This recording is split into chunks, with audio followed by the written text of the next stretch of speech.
मैं मीना गुप्ता आप सभी का एक बार पुनः अपने चैनल में स्वागत करती हूँ। यदि आपने हमारे चैनल को सब्सक्राइब नहीं किया है तो शीघ्र ही सब्सक्राइब करें। जैसा कि आप जानते हैं साईं चरित का अध्याय 29 पूरा हो चुका है। आज हम आपको अध्याय 30 बतला रहे हैं।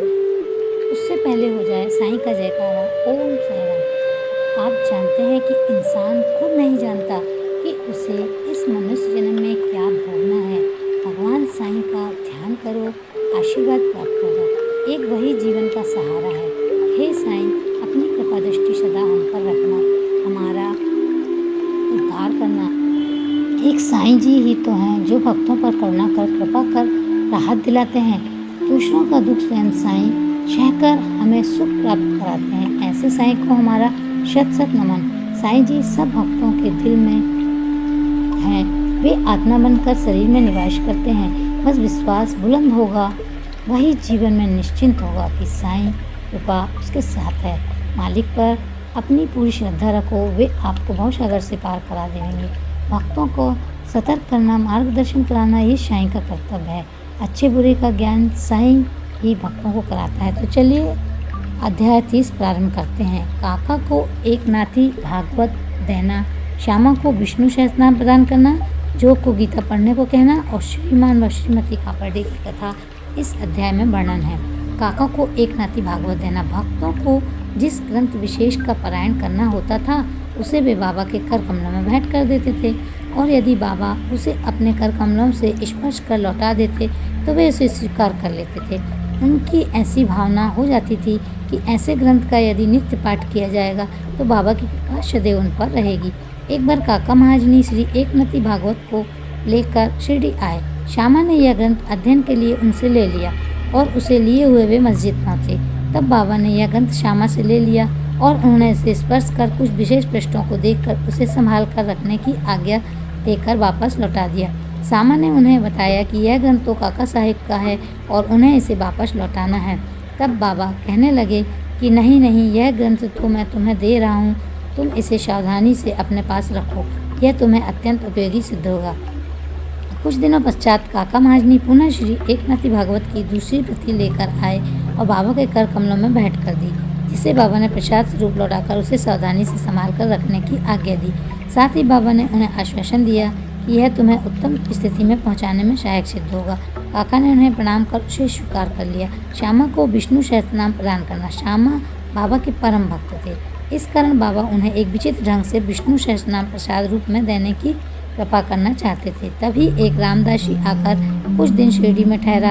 वह नित्य नियमानुसार प्रातःकाल उठता और हाथ मुँह धोने के पश्चात स्नान कर भगवा वस्त्र धारण करता था तथा शरीर पर भस्म लगाकर विष्णु सहस्त्रनाम का जाप किया करता था और बहुधा इन्हीं ग्रंथों को पढ़ा करता था। कुछ दिनों के बाद बाबा ने श्यामा को भी विष्णु सहस्त्रनाम से परिचित कराने का विचार कर रामदासी को अपने समीप बुलाकर कहा कि मेरे पेट में बड़ी पीड़ा हो रही है और जब तक मैं सोनामुखी का सेवन न करूँगा तब तक मेरा कष्ट ना दूर होगा। तब रामदासी ने अपना पाठ स्थगित किया और औषधि लाने बाजार चला गया। उसी समय बाबा अपने आसन से उठे और जहाँ वह पाठ किया करता था वहाँ जाकर उन्होंने विष्णु सहस्त्रनाम की वह पुस्तिका उठाई और पुनः अपने आसन पर विराजमान होकर श्यामा से कहने लगे, यह पुस्तक अमूल और मनोवांछित फल देने वाली है, इसलिए मैं यह तुम्हें दे रहा हूँ ताकि तुम इसका नित्य पाठ कर सको। एक बार जब मैं बहुत बीमार था तो मेरा हृदय धड़कने लगा। मेरे प्राण उड़ना ही चाहते थे कि उसी समय मैंने इस सदग्रंथ को अपने हृदय पर रख लिया। उस समय मुझे ऐसा लगा मानो अल्लाह ने स्वयं ही पृथ्वी पर आकर मेरी रक्षा की।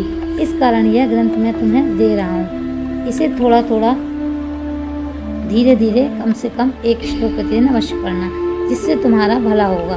तब श्यामा कहने लगे, मुझे इस ग्रंथ की आवश्यकता नहीं, क्योंकि इसका स्वामी रामदासी पागल है, हठी और अति क्रोधी व्यक्ति है जो व्यर्थ ही अभी आकर लड़ने को तैयार हो जाएगा। अल्प शिक्षित होने के कारण संस्कृत भाषा में लिखित इस ग्रंथ को पढ़ने में वैसे मैं भी असमर्थ हूँ। श्यामा की धारणा थी कि बाबा मेरे और रामदासी के बीच मनमुटाव करवाना चाहते हैं, इसलिए ही उन्होंने यह नाटक रचा है। बाबा का विचार उनके प्रति क्या था यह उनकी समझ में ना आया। बाबा ये के प्रकार विष्णु सहस्त्रनाम उसे कंठाग्र करवाकर अपने एक अल्प शिक्षित अंतरंग भक्त को सांसारिक दुख से मुक्त कर देना चाहते थे। रामदासी बाजार से तुरंत सोनामुखी लेकर लौट आया। अर्णा चिड़नी कर जो वहीं उपस्थित थे प्राय पूरे नारद ही थे। उन्होंने सारी घटना रामदास के कान में पिरो दी। रामदास जी क्रोधावश में आकर श्यामा की ओर लपका और कहने लगा, यह तुम्हारा ये कार है जो तुमने बाबा के द्वारा मुझे उधर पूजा के बहाने औषधि लेने भेजा। यदि तुमने पुस्तक न लौटाई होती तो मैं तुम्हारा सिर तोड़ दूंगा। श्यामा ने उसे शांतिपूर्वक समझाया, परंतु उनका कहना व्यर्थ ही रहा। तब बाबा प्रेम पूर्वक बोले, अरे रामदास जी, क्यों उपद्रव कर रहे हो? क्या श्यामा अपना बालक नहीं है? तुम उसे व्यर्थ ही क्यों गाली दे रहे हो? मुझे तो ऐसा प्रतीत होता है कि तुम्हारी प्रकृति ही उपद्रवी है। क्या तुम नम्र और मृदुल वाणी नहीं बोल सकते? तुम नित्य इन पवित्र ग्रंथों का पाठ किया करते हो, फिर भी तुम्हारा चित्त अशुद्ध है। जब तुम्हारी इच्छाएं ही तुम्हारे बस में नहीं है तो तुम कैसे रामदासी हो? कैसी विचित्र बात है कि तुम्हें इस पुस्तक पर इतना अधिक मोह है। सच्चे रामदासी को तो ममता त्याग कर समदर्शी होना चाहिए। तुम तो अभी बालक श्यामा से केवल एक छोटी सी पुस्तक के लिए झगड़ा कर रहे हो। जाओ अपने आसन पर बैठो। पैसे से पुस्तकें तो अनेक प्राप्त हो सकती हैं, परंतु मनुष्य नहीं। उत्तम विचारक बनकर विवेकशील बनो। पुस्तक का मूल्य ही क्या है और उसमें श्यामा को क्या प्रयोजन? मैंने स्वयं उठाकर यह पुस्तक उसे दी थी, यह सोचकर कि तुम्हें तो यह पुस्तक पूर्णतः कंठस्थ है। श्यामा को भी इसके पठन से कुछ लाभ पहुँचे। बाबा के शब्दों का प्रभाव रामदासी पर पड़ा। वह चुप हो गया तथा फिर श्यामा से बोला कि मैं इसके बदले में पंचरत्नी गीता की एक प्रति स्वीकार कर लूँगा। तब श्यामा भी प्रसन्न होकर कहने लगे, एक ही क्यों, मैं तो तुम्हें उसके बदले 10 प्रतियाँ देने को तैयार हूँ। इस प्रकार यह विवाद शांत हो गया। जोग को गीता पढ़ने को कहना। एक बार बापू साहब जोग को एक पार्सल आया जिसमें श्री लोकमान्य तिलक कृत गीता भाष्य की एक प्रति थी, जिसे कांख में दबाए हुए वे मस्जिद में आए। जब वे चरण वंदना के लिए झुके तो वह पार्सल बाबा के श्री चरणों में गिर पड़ा। तब बाबा उनसे पूछने लगे कि इसमें क्या है। श्री जोग ने तत्काल ही पार्सल से वह पुस्तक निकालकर बाबा के कर कमलों में रख दी। बाबा ने थोड़ी देर उसके कुछ पृष्ठ देखकर जेब में 1 रुपया निकाला और उस पुस्तक रखकर जोग को लौटा दी। एक कहने लगे कि इसका ध्यानपूर्वक अध्ययन करते रहो, इससे तुम्हारा कल्याण होगा। श्रीमान व श्रीमती खापर्डे कथा। एक बार श्री दादा साहेब खापर्डे कुटुंब शिरडी आए। कुछ मास वहीं ठहरे। वे एक धनागिर अमरावती के सुप्रसिद्ध वकील तथा केंद्रीय धारासभा के सदस्य थे। वे विद्वान और प्रवीण वक्ता भी थे। इतने गुणवान होते हुए भी उन्हें बाबा के समक्ष मुंह खोलने का साहस न होता था। अधिकांश भक्तगण तो बाबा से हर समय अपनी शंका का समाधान कर लिया करते थे। केवल खापर्डे, नुलकर और बूटी ही ऐसे थे जो सदैव मौन धारण किए रहते थे। दादा साहेब विद्यानंद स्वामी द्वारा रचित पंचदर्शी नामक प्रसिद्ध संस्कृत ग्रंथ, जिसमें अद्वैत वेदांत का दर्शन है, उसका विवरण दूसरों को तो समझाया करते थे, परंतु जब वे बाबा के समय मस्जिद में आए तो एक शब्द का भी उच्चारण न कर सके। दादा 4 मास तक, उनकी पत्नी 7 मास तक वहाँ ठहरी। वे दोनों अपने शिरडी प्रवास से अत्यंत प्रसन्न थे। श्रीमती खापर्डे श्रद्धालु तथा पूर्ण भक्त थी, इसलिए उनका शाही चरणों में अत्यंत प्रेम था। प्रतिदिन दोपहर को वे स्वयं नैवेद्य लेकर मस्जिद जाती और जब बाबा उसे ग्रहण कर लेते तभी वे लौटकर अपना भोजन करते थे। बाबा उनकी अटल श्रद्धा की झांकी का दूसरों को भी दर्शन कराना चाहते थे। एक दिन दोपहर को वे सांझा पूरी, भात, साग, खीर और अन्य भोज्य पदार्थ लेकर मस्जिद में आई। अन्य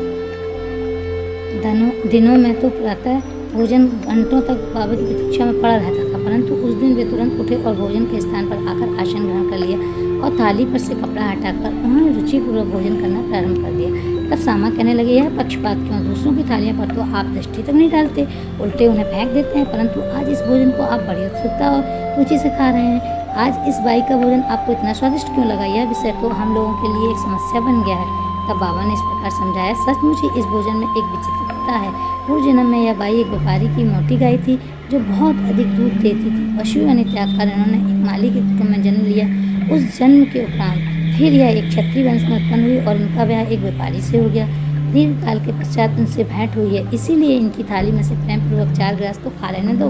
ऐसा कहकर बाबा ने भरपेट भोजन किया और फिर हाथ मुंह धोकर तृप्ति की 4-5 टकारें लेकर वे अपने आसन पर पुनः आवे। फिर श्रीमती खापर्डे ने बाबा को नमन किया और उनके चरण सेवा करने लगी। बाबा उनसे वार्तालाप करने लगे और साथ साथ उनके हाथ भी दबाने लगे। इस प्रकार परस्पर सेवा करते देख श्यामा मुस्कुराने लगे। बोले, देखो तो यह एक अद्भुत दृश्य है कि भगवान और भक्त एक दूसरे की सेवा कर रहे हैं। उनकी सच्ची लगन देखकर बाबा अत्यंत कोमल तथा मृदु शब्दों में अपने श्रीमुख से कहने लगे कि अब सदैव राजा राम का जाप किया करो, और यदि इसका अभ्यास क्रमबद्ध कर लिया तो तुम्हें अपने जीवन की ध्येय की प्राप्ति अवश्य हो जाएगी। तुम्हें पूर्ण शांति प्राप्त होकर अत्यधिक लाभ होगा। आध्यात्मिक विषयों पर अपरिचित व्यक्तियों के लिए यह घटना साधारण सी प्रतीत होती है, परंतु शास्त्रीय भाषा में यह शक्तिपात के नाम से विदित है। उसमें गुरु शिष्य में शक्ति संचार करता है। आज हमने आपको अध्याय 30 बतलाया। अगले एपिसोड में आपको हम साईं चरित्र का अध्याय 31 बतलाएंगे। तब तक के लिए ओम साईं राम, ओम साईं राम, ओम साईं राम।